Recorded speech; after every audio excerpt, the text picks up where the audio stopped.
આધ્યાત્મ જ્ઞાન. આધ્યાત્મ જ્ઞાન સર્વ ધર્મોથી ઉપર છે.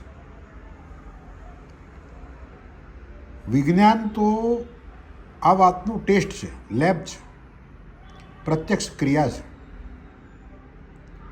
તેથી જ તમે અધ્યાત્મને સમજવું હોય તો વૈજ્ઞાનિક દૃષ્ટિકોણ તો જરૂરી છે જ. હું તો એટલા સુદ્ધા માનું છું કે જે લોકોએ વિજ્ઞાન જાણ્યું નથી તેવા અધ્યાત્મવાદીઓ ઘણીવાર ભૂલા પડે છે અને શ્રદ્ધા, કલા, કવિત્વ, ફિલોસોફીમાં ખોવાઈ જાય છે.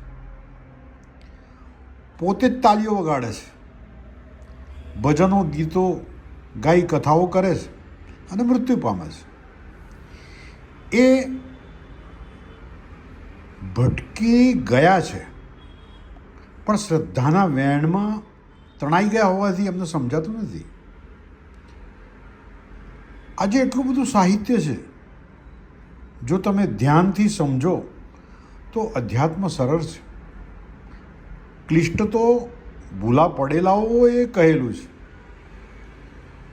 મોટા મોટા આશ્રમો અને પોતે જ મોહમાયામાં અને એની વ્યવસ્થામાં એટલા ફસાઈ પડે છે. પૈસા ભેગા કરવા પડે, રૂમો કરવી પડે, આશ્રમો બનાવવા પડે.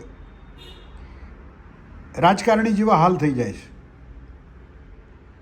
ગ્રહસ્થ આશ્રમને બદલે બીજા આશ્રમોમાં ભટક્યા કરે છે.